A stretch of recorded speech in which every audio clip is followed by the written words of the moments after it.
मिलिंद नार्वेकर जिंकलेले आहेत, त्यामुळे ठाकरे गटातही उत्साहाचं वातावरण पाहायला मिळतंय। ठाकरे गटातही जल्लोष साजरा केला जातोय।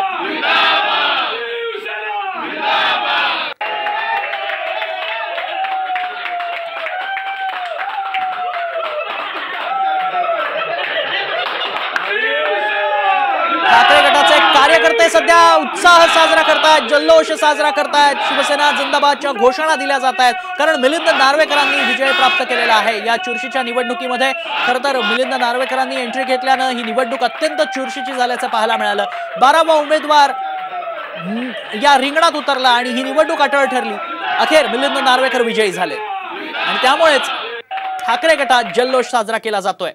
तर ही दृश्य आपण पाहतोय ती परिणय फुके यांच्या निवासस्थानातली आहेत, तिथेही जल्लोष साजरा केला जातोय। परिणय फुकेंचा विजय झाल्यानंतर फटाक्यांची आतषबाजी करण्यात आली आणि कार्यकर्त्यांनी जल्लोष साजरा केलाय।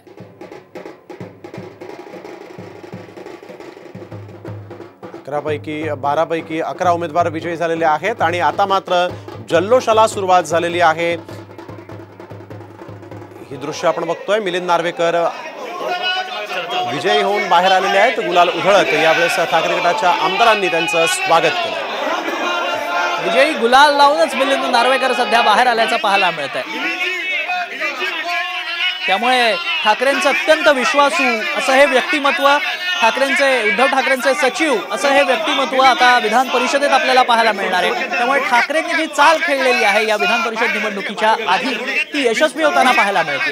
ठाकरेंचे अत्यंत निकटवर्ती असलेले मिलिंद नार्वेकर अखेर विजयी झाले। वरुण सरदेसाई देखील त्यांच्या मागे आपल्याला पाहायला मिळतात। त्यामुळे शिवसेनेचा झालेला विजय अनेक अर्थांनी महत्त्वाचा आहे। आगामी विधानसभा निवडणुकांसाठी देखील अत्यंत महत्त्वाचा होता।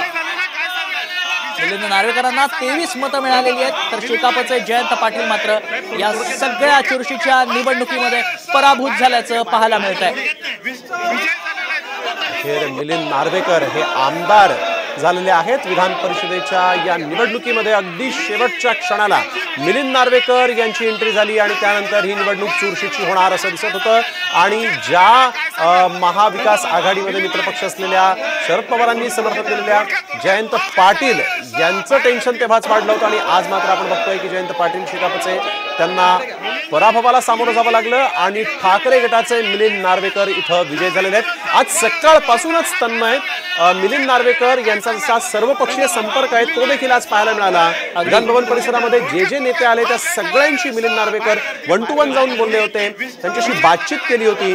त्यामुळे मिलिंद नार्वेकर यांचा विजय होईल असं दिसत होतं आणि अखेर या चुरशीच्या लढतीत मिलिंद नार्वेकरांनी बाजी मारली। अगदी, आणि जसं स्नेहिल तू म्हणालास की सर्व पक्षांशीच ते भेटीगाठी घेत होते। एवढंच नाही, आजच नाही, केवळ त्यांची उमेदवारी जेव्हा फायनल झाली त्याही वेळेला त्यांनी दरेकरांची भेट घेतली होती, त्यांनी नाना पटोलेंची भेट घेतली, त्यांनी प्रत्येक पक्षातल्या नेत्याची भेट घेतल्याचं पाहायला मिळालं होतं।